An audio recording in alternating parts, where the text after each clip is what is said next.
उड़न तश्तरियां। ये 32,000 किलोमीटर प्रति घंटे की रफ्तार से चल रहा था और अचानक बिना रफ्तार कम किए मुड़ गया। ये नामुमकिन है। जादुई कालीने।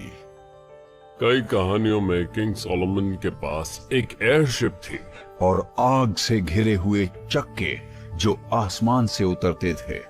एज़ेकियल ने बुक में जिस चीज के बारे में लिखा था वो असल में विकसित टेक्नोलॉजी थी। दुनिया भर की प्राचीन सभ्यताओं में आसमान में अजीबोगरीब उड़ती चीजें दिखने की कहानियां मशहूर हैं। क्या वो बस कहानियां हैं या वो एलियंस के जहाजों के बारे में बताती हैं? ये सब सुनकर यही लगता है कि क्या इस मामले में कुछ गड़बड़ है? क्या इस कहानी की कोई कड़ी गायब है? और हाँ, वो वाकई गायब है। दुनिया भर में लाखों लोग ये मानते हैं कि बीते कल में दूसरे ग्रह के जीव हमारे ग्रह पर आए थे। तो क्या ये बात सच है? क्या सच में प्राचीन एलियंस ने हमारे इतिहास को बदला है? अगर ऐसा है तो क्या इसके सबूत एलियन ट्रांसपोर्ट्स की पुरानी कहानियों में मिल सकते हैं? वो कौन थे? वो पीछे क्या छोड़ गए? वो क्यों आए थे? वो कहां चले गए? क्या वो वापस आएंगे?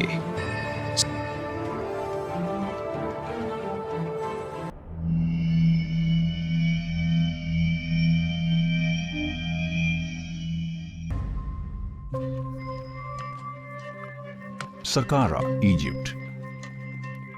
ये जगह कायरो से 32 किलोमीटर दक्षिण की तरफ है और यहां किंग जोसर का स्टेप पिरामिड है जो दुनिया भर में मशहूर है। वो 4000 साल से भी ज्यादा पुराना है। ये इजिप्ट के 97 पिरामिड्स में से सबसे पुराना है। सकारा इसलिए भी मशहूर है क्योंकि ये इजिप्ट के सबसे पुराने कब्रिस्तानों में से एक है, इसलिए उसे सिटी ऑफ द डेड भी कहते हैं।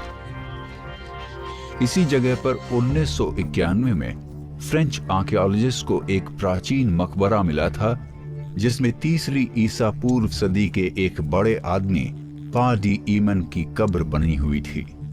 उस मकबरे में मिली कई चीजों में से एक था एक लकड़ी का मॉडल जो दिखने में एक पक्षी जैसा लग रहा था और एक पपायरस के बगल के साथ पाया गया था जिस पर लिखा था, मैं उड़ना चाहता हूं। उस मॉडल को बाद में कायरो म्यूजियम में भेज दिया गया जहां उसे दूसरे कई पक्षियों के मॉडल्स के साथ रख दिया गया। उस पर कभी किसी का ध्यान नहीं गया, मगर 1969 में इजिप्टोलॉजिस्ट डॉक्टर खलील मसीहा उन पक्षियों के मॉडल्स देख रहे थे और उन्होंने ध्यान दिया कि सकारा का पक्षी बाकियों से कुछ अलग था। ये दिलचस्प बात है क्योंकि एक तरफ से साफ तौर पर एक पक्षी जैसा ही है क्योंकि इसकी आंखें हैं और एक पक्षी जैसी चोंच भी बनी हुई है, लेकिन दूसरी तरफ से देखें तो इसके पंख पक्षी के पंख जैसे नहीं है। यहाँ बीच के हिस्से में आप देख सकते हैं कि ये पंख थोड़े मोटे हैं। इनके इस हिस्से में सबसे ज्यादा लिफ्ट अप है, फिर आखिरी छोर पर जाकर ये पंख थोड़े से पतले हो जाते हैं और ये पंख नीचे की तरफ मुड़े हुए हैं और ये बिल्कुल आजकल जैसी एरोडायनामिक डिजाइन है। और एक बात यह है कि पक्षियों में रडर नहीं होते क्योंकि पक्षियों को उनके एरोडायनामिक डिजाइन के मुताबिक उसकी जरूरत नहीं होती और इसलिए मुझे लगता है कि किसी पक्षी का नहीं बल्कि फ्लाइंग मशीन्स या एयरक्राफ्ट का मॉडल होना चाहिए।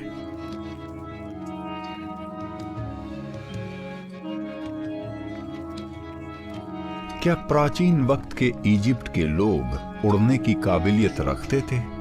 2006 में एविएशन और एरोडायनेमिक्स के एक्सपर्ट साइमन सैंडरसन ने उस सकारा के पक्षी जैसा हूबहू मॉडल बनाया जो उससे 5 गुना बड़ा था ताकि वो इस बात की जांच कर सकें।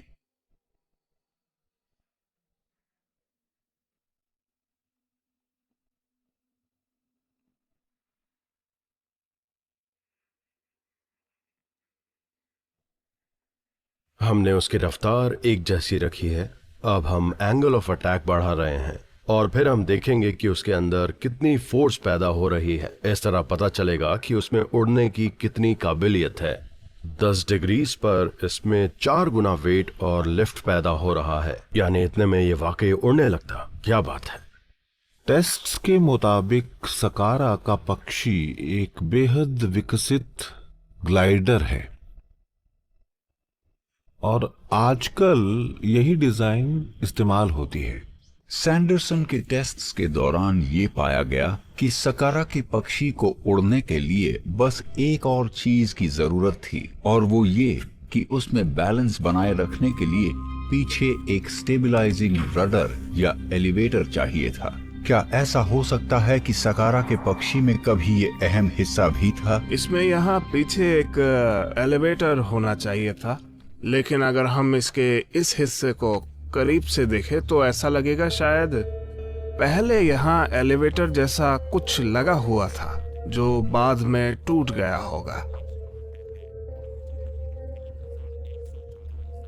कंप्यूटर मॉडल्स के मुताबिक तो यही लगता है कि सकारा का पक्षी उड़ सकता है, लेकिन उसे उड़ाने में एक और दिक्कत आएगी, ग्लाइडर को लॉन्च करना। आज के जमाने में हम एक टो प्लेन इस्तेमाल करते हैं जो ग्लाइडर को खींचकर हवा में ले जाता है और सही ऊंचाई पर पहुंचकर उसे छोड़ देता है। तो फिर आखिर प्राचीन इजिप्ट वासी उसे हवा में कैसे उड़ा पाते होंगे? इजिप्टोलॉजी की जानकारी के मुताबिक ऐसे पक्षी को कैटापुल्ट्स की मदद से उड़ाया जा सकता था और इजिप्ट के वैज्ञानिक इस बात पर पूरा यकीन करते थे। कैटापल्ट से ग्लाइडर उड़ाने जैसा काम आज के जमाने में भी होता है। आजकल ग्लाइडर उड़ाने वाले कई लोग एक बंजी कॉर्ड सिस्टम की मदद से अपने ग्लाइडर को हवा में लॉन्च करते हैं। लेकिन अगर सकारा का पक्षी उड़ सकता था तो प्राचीन इजिप्ट के लोगों को ऐसी टेक्नोलॉजी कहां से मिली थी? मुझे लगता है कि प्राचीन जमाने में लोगों से ऐसे जीव मिलने आए थे जो इस दुनिया के नहीं थे और उन्होंने हमें संस्कृति और वैज्ञानिक तकनीकें सिखाई ताकि हम धरती पर ज्यादा अच्छे से रह सकें, और उन्होंने प्राचीन इंसान को विकसित जीव बनाने की कोशिश की।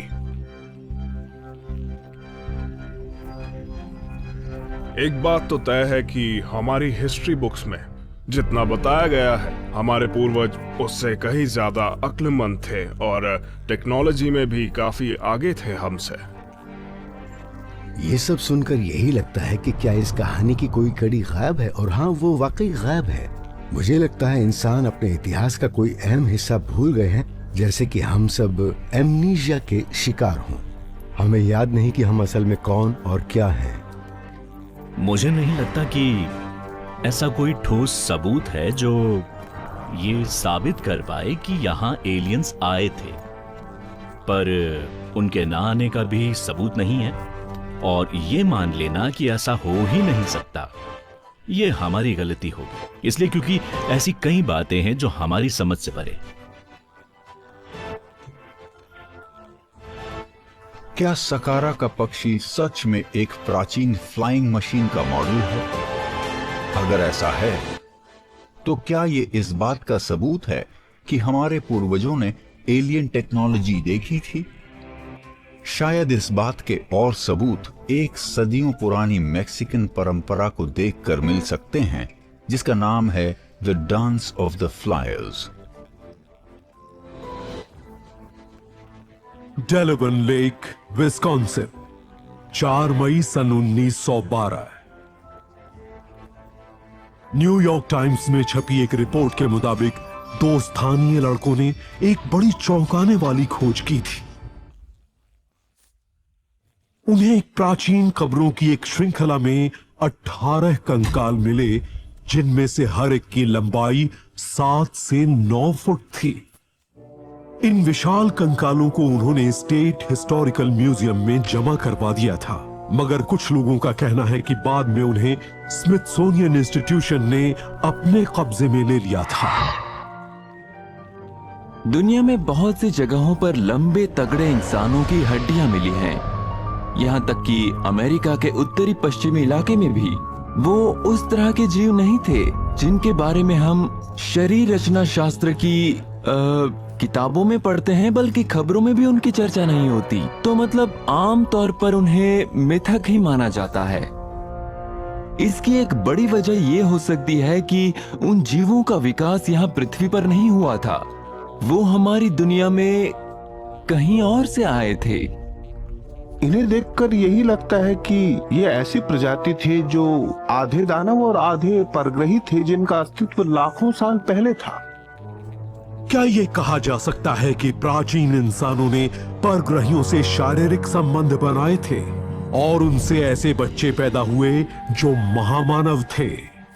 अगर ऐसा था तो आज हमारे बीच वैसे विशालकाय इंसान क्यों नहीं है? प्राचीन अंतरिक्ष विचारक मानते हैं कि इसका जवाब भी हमें पवित्र बाइबल में ही मिल सकता है।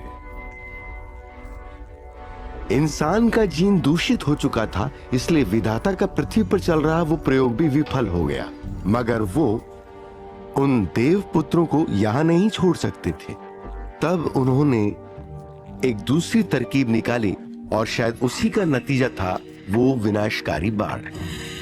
ओल्ड टेस्टामेंट की किताब जेनेसिस में नोआ की कहानी है और उसमें लिखा है कि जब विधाता ने देखा कि इंसान बड़े ही पापी जीव हैं, तब उन्होंने एक विनाशकारी बाढ़ के जरिए अपनी पूरी रचना को ही खत्म करने का फैसला ले लिया। नोआ अपने परिवार और मवेशियों के साथ आर्क नाम के एक जहाज पर सवार हो गए ताकि वो बचे रहें और फिर से दुनिया बसा सकें। मगर प्राचीन अंतरिक्ष विचारक मानते हैं कि इस कहानी में बहुत कुछ और भी है जो बुक ऑफ इनॉक में मिलता है। बुक ऑफ इनॉक में कहा गया है कि जब नोआ का जन्म हुआ था तब उनका शरीर चमक रहा था। वो वैसी ही चमक थी जैसी कि हजरत मूसा के चेहरे पर माउंट साइनाई से लौटने के बाद नजर आई थी। जब उनके पिता ने उनका चेहरा देखा तो दंग रह गए और उनकी मां पर इल्जाम लगाया कि तुमने देवताओं के किसी बेटे के साथ शारीरिक संबंध बनाए हैं। उस कहानी के मुताबिक पिता लेमेक को उनके दादा इनोक ने कहा कि नोआ ही इंसान की प्रजाति का भविष्य है।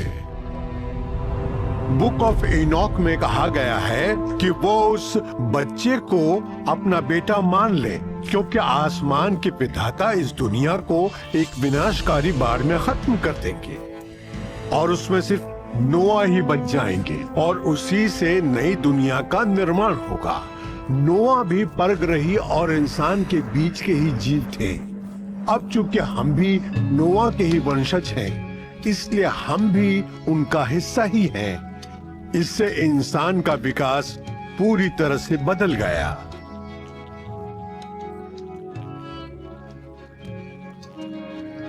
मैं तो यही मानता हूं कि दुनिया की हर संस्कृति में एक विनाशकारी बाढ़ की कहानी है और वहां नोआ की जगह कोई और था।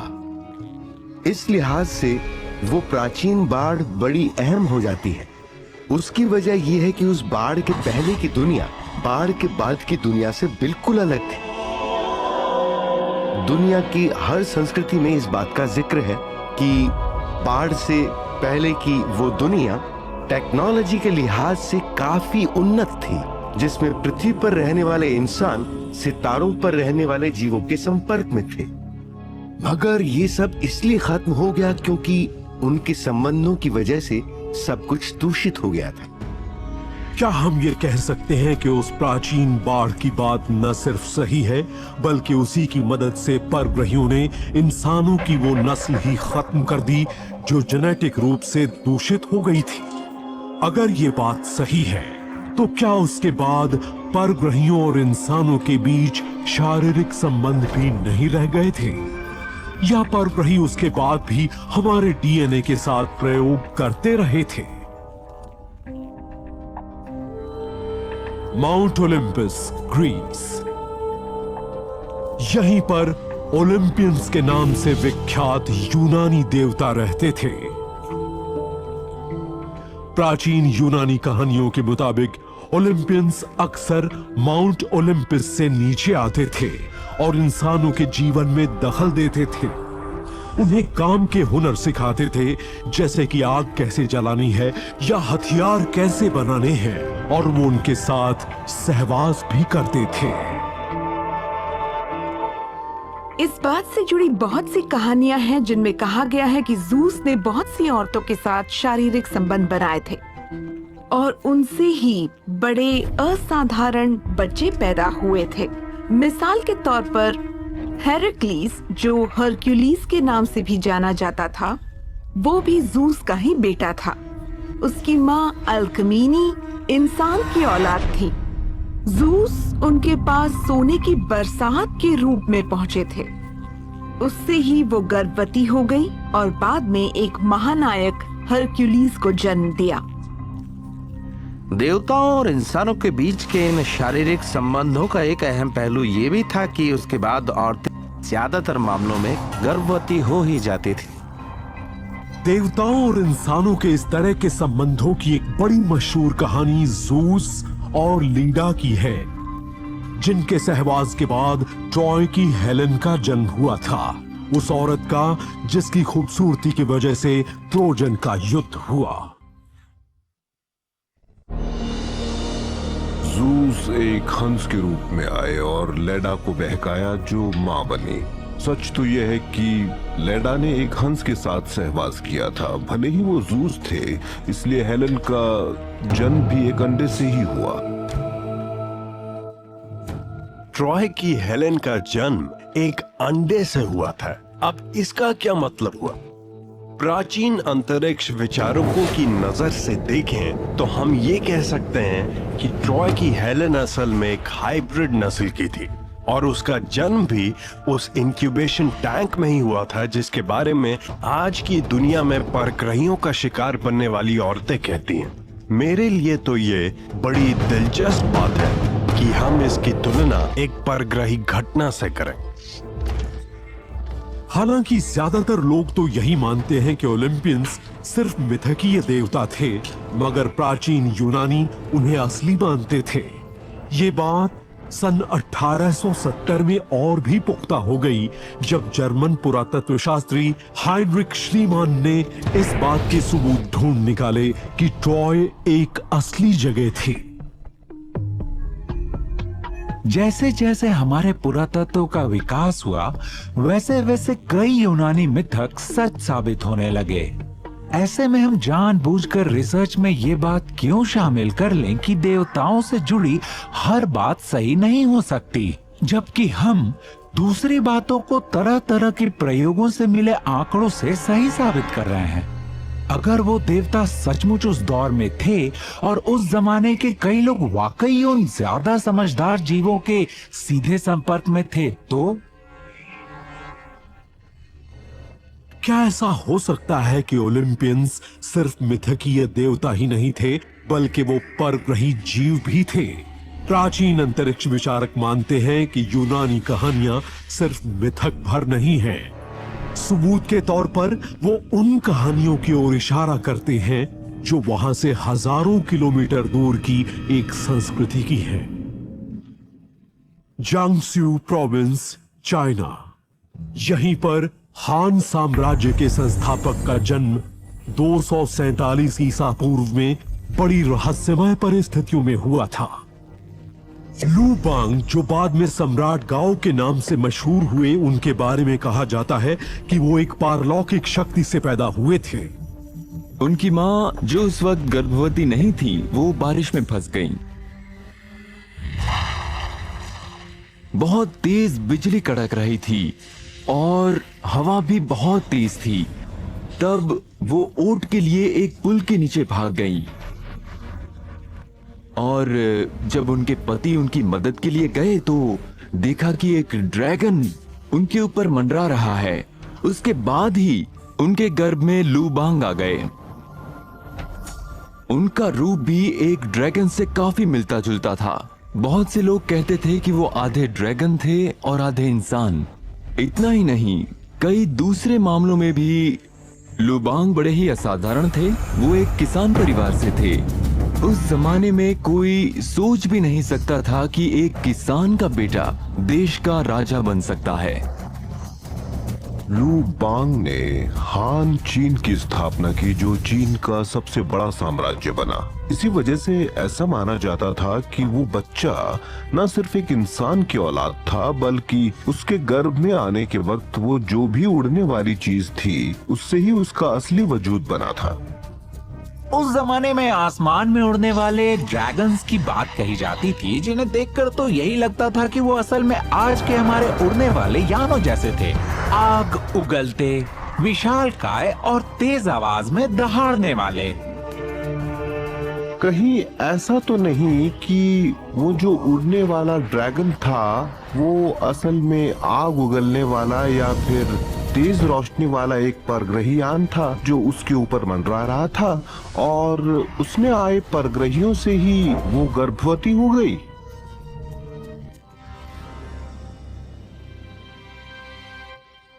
बॉस्टन, मैसाचुसेट्स, 27 अगस्त 1918। दो नाविक बहुत बुरी तरह से बीमार थे और वो डॉक पर पहुंचे। उनके अंदर बड़े डरावने लक्षण थे। पूरे शरीर पर काले धब्बे पड़ गए थे और उनका खून भी बहुत तेजी से बह रहा था। मुंह से झाग निकल रही थी। अगले दिन 8 और नाविक आए और उनमें भी वही लक्षण थे। कुछ ही हफ्तों में हजारों लोगों की मौत हो गई और बॉस्टन एक विनाशकारी महामारी के चंगुल में फंस गया था, स्पेनिश फ्लू के। 1918 में आई स्पेनिश फ्लू महामारी शायद मानव इतिहास की सबसे भयानक महामारी थी। मेडिकल हिस्टोरियंस का अंदाजा है कि उस महामारी में करीब 2 करोड़ लोगों की मौत हुई थी। उसने किसी एक खास ग्रुप के लोगों को अपना निशाना नहीं बनाया था, बल्कि स्पेनिश फ्लू का शिकार बनने वालों में समाज के अमीर तबके के लोगों से लेकर बेहद गरीब लोग तक भी थे। उसी वक्त दुनिया के दूसरे छोर पर एक दूसरी इन्फ्लुएंजा महामारी ने भारत में तबाही मचा रखी थी। उसकी शुरुआत हुई थी बॉम्बे शहर से। इन दोनों महामारियों के बीच एक बड़ा अनोखा संबंध था। दोनों की शुरुआत एक ही दिन हुई थी। एक बात पर बहुत कम लोग ही बात करते हैं कि उस फ्लू महामारी की शुरुआत 2 जगहों पर एक ही दिन हुई थी। बॉस्टन के अलावा दुनिया के दूसरे छोर पर बॉम्बे में। ये दोनों जगहें पृथ्वी के 2 अलग छोरों पर हैं और सवाल ये उठता है कि ऐसा आखिर कैसे हो सकता है, क्योंकि एक ही दिन में तो कोई भी जहाज से बॉस्टन से भारत नहीं पहुंच सकता था और तब हवाई सफर था ही नहीं। ये बात सोचने की है कि दुनिया के 2 बिल्कुल अलग हिस्सों में अचानक ही 1918 में एक वायरस ने 24 घंटों के अंदर तबाही मचा दी। उसका जवाब है कि वो वायरस शायद अंतरिक्ष से आया था। हो सकता है एक उल्का पृथ्वी की सतह से टकराता हुआ गुजर गया हो, इसलिए पृथ्वी के 2 छोरों पर ये महामारी फैल गई होगी। हाल तक यही माना जाता था कि रेडिएशन, बहुत ज्यादा तापमान और अंतरिक्ष के वैक्यूम की वजह से वहां ऑक्सीजन नहीं होती, इसलिए वहां कोई भी जीव जिंदा नहीं रह सकता। प्रेशराइजेशन शुरू, सेंटर में जाओ। लेकिन जब से इंसान ने अंतरिक्ष में कदम रखे हैं, तभी से वैज्ञानिकों को बड़े चौंकाने वाले सबूत मिलने लगे हैं। 20 अप्रैल 1967 नासा का बिना चालक वाला सर्वेयर 3 लैंडर चांद की सतह पर उतरा और उसने चांद की सतह पर से मिट्टी के नमूने जमा करने शुरू किए। 2 साल बाद अपोलो 12 मिशन के अंतरिक्ष यात्रियों ने सर्वेयर 3 के पुर्जों को ढूंढ निकाला और उन्हें पृथ्वी पर वापस भेज दिया। वैज्ञानिक ये देखकर हैरान रह गए कि उस प्रोब पर जिंदा बैक्टीरिया चिपके हुए थे। मगर ये तो उन मामलों में से बस एक ही था जिसमें सूक्ष्म जीव अंतरिक्ष की लंबी सैर के बाद भी पृथ्वी पर जिंदा पहुंच गए थे। कई ऐसे एक्सपेरिमेंट्स किए गए हैं जिनमें सूक्ष्म जीवों को इंटरनेशनल स्पेस स्टेशन पर भेजकर उन्हें हार्ड वैक्यूम रेडिएशन और अंतरिक्ष में तापमान में होने वाले बदलावों के बीच रखा गया और उनमें से कई जीव सुरक्षित जिंदा बच गए। हैरानी की बात तो ये थी कि कई किस्म के बैक्टीरिया पृथ्वी पर लौटकर भी सही सलामत बचे रहे, जबकि वो 2 साल तक इंटरनेशनल स्पेस स्टेशन पर रहे थे। इससे भी ज्यादा हैरानी की बात तो ये थी कि वो सिर्फ एक सेल वाले ही जीव नहीं थे। सितंबर 2007 में एक रूसी सोयुज रॉकेट कुछ बहुत छोटे जीवों को लेकर अंतरिक्ष में गया और टार्डिग्रेड्स नाम के ये नन्हे जीव अंतरिक्ष के बेहद मुश्किल माहौल में भी जिंदा बचे रहने में कामयाब रहे। टार्डिग्रेड्स को वाटर बेस भी कहते हैं। ये आमतौर पर पोलर रीजन्स में मॉसेस में मिलते हैं और ये देखने में बड़ा ही खूबसूरत होते हैं। इनकी जिंदगी का इतिहास बड़ा ही अनूठा रहा है और कई एक्सपेरिमेंट्स में टार्डिग्रेड्स को इंटरनेशनल स्पेस स्टेशन पर ले जाया गया और वो अंतरिक्ष के बेहद मुश्किल माहौल में भी जिंदा बचे रहने में कामयाब रहे। और जब वो वापस लौटे तब भी कई टार्डिग्रेड्स जिंदा थे। पिछले 20 सालों में एक बात तो स्पष्ट हो चुकी है कि माइक्रोब्स पैदाइशी अंतरिक्ष यात्री होते हैं। वो अंतरिक्ष के मुश्किल से मुश्किल हालात का सामना भी बड़ी आसानी से कर लेते हैं। बहुत ज्यादा तापमान, हाई रेडिएशन, बहुत ज्यादा ठंड और बहुत ज्यादा गर्मी को भी। अब इस बात में कोई शक नहीं है कि ये माइक्रो ऑर्गेनिज्म बड़ी आसानी से उल्का जैसी चीजों पर कहीं भी जा सकते हैं और यूरोपा और एनसेलेडस जैसी जगहों पर भी रह सकते हैं, जबकि वहां बर्फ है और बर्फ की परत के नीचे लिक्विड पानी के समंदर भी हैं। हाल के वर्षों में एस्ट्रोनॉमर्स को कई और ऐसे ग्रह मिलने लगे हैं जिनके ऊपर जीवन हो सकता है। कुछ तो ये भी मानते हैं कि जीवन की शुरुआत इनमें से ही किसी एक दूर दराज के ग्रह पर हुई थी। सदियों बाद अंतरिक्ष में ही उनमें से कुछ से ग्रहिकाएं टकराईं और तब उन्होंने उल्काओं में पनाह ली। अगर ये बात सही भी है तो फिर वो पृथ्वी पर कैसे आए और इंसानों को अपना शिकार बनाया?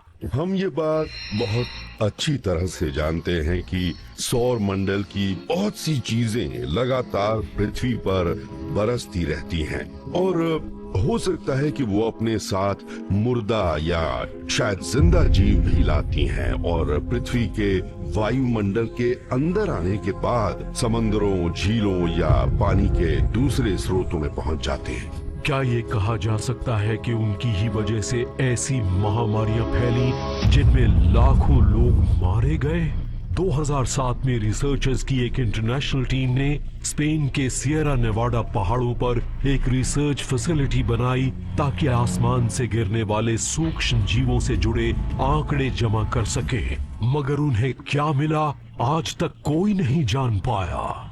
आसमान से पृथ्वी पर एक स्क्वायर मीटर में करीब 80 करोड़ अलग अलग वायरसेस गिरते हैं। इसे देखकर वो इसी नतीजे पर पहुंचे थे कि ये वायरसेस ही पृथ्वी की सतह से उड़कर बादलों के बीच जाते हैं और फिर वहां से वापस लौट आते हैं। मुझे लगता है कि इस तरह से कुछ वायरस भले ही रिसर्कुलेट हो जाते हैं मगर सारे नहीं।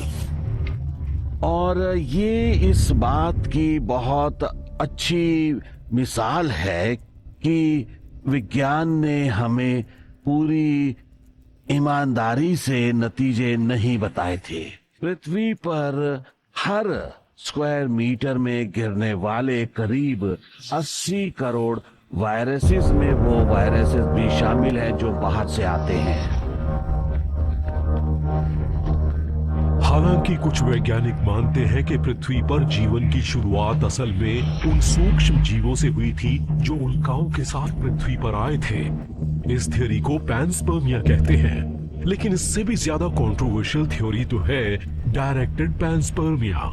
इसके मुताबिक वो उल्कापिंड पृथ्वी पर ऐसे ही नहीं गिर गए थे, बल्कि उन्हें जानबूझकर गिराया गया था।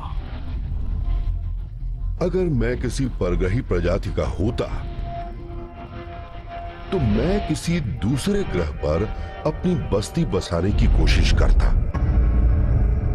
और ये आज यही तो कर रहे हैं।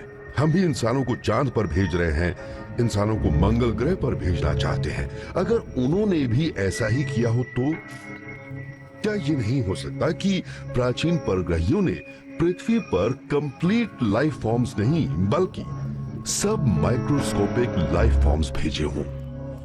मुख्य धारा के वैज्ञानिक आज भी इस बात पर यकीन नहीं कर पा रहे कि इतने सूक्ष्म जीव बर्फीले उल्काओं के अंदर हजारों साल तक रह सकते हैं, और ये तो मुमकिन ही नहीं है कि उन्हें जानबूझकर इंसान के विकास को बदलने के लिए पृथ्वी पर भेजा गया हो।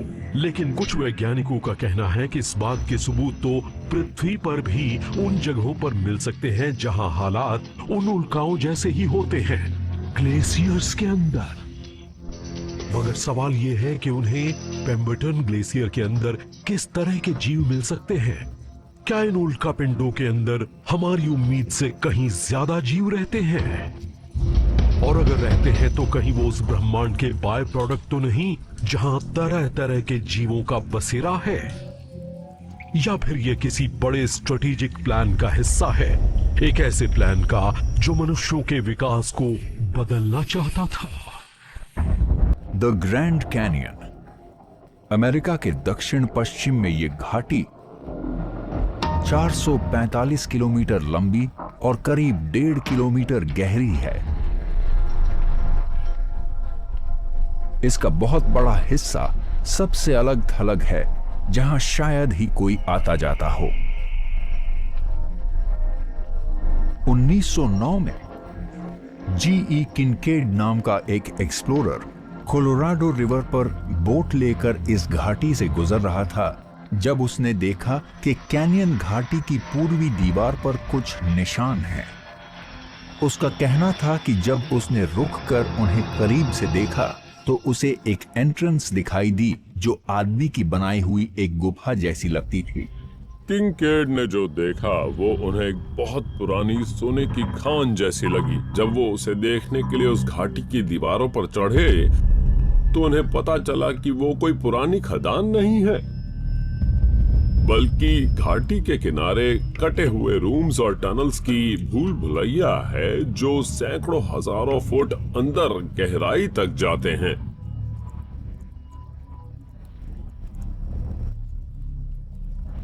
उसके मेन चेंबर से रास्ते निकल रहे थे। उन्हें स्टोन टैबलेट्स मिले जिन पर इजिप्शियन स्टाइल के हायरोग्लिफिक्स बने थे। वो दूसरे चेंबर में गए और वहां संगमरमर की मूर्ति थी जिसमें बुद्धा पद्मासन में अपने दोनों हाथों में कमल का फूल लिए बैठे थे। वहां कांसे की बनी हर तरह की मूर्तियां थीं और उनके अलावा वहां पर ममीज भी थीं। उन्होंने बताया कि वो इजिप्शियन और टिबेटन जैसी चीजें थीं और इसीलिए उनका मानना था कि उन्हें ग्रैंड कैनियन के अंदर कोई बहुत बड़ी सीक्रेट सिटी और खजाना मिल गया है।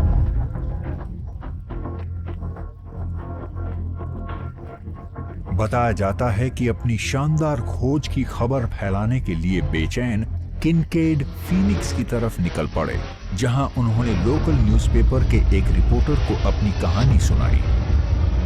उसके बाद उन्होंने स्मिथसोनियन इंस्टीट्यूशन से कांटेक्ट किया जिसके लिए वो काम करते थे। उन्होंने जॉर्डन नाम के एक आर्कियोलॉजिस्ट को भेजा और फिर जॉर्डन ने उन गुफाओं को एग्जामिन किया। बताया जाता है कि स्मिथसोनियन ने उन छुपी हुई गुफाओं की खुदाई करके आर्टिफैक्ट्स निकालना शुरू कर दिया और फिर उन सबको वॉशिंगटन डीसी भेज दिया। लेकिन राज की बात यह है कि उस कहानी को किसी ने फॉलो नहीं किया और दोबारा G.E. किनकेड से उसके बारे में कभी कुछ सुना नहीं गया।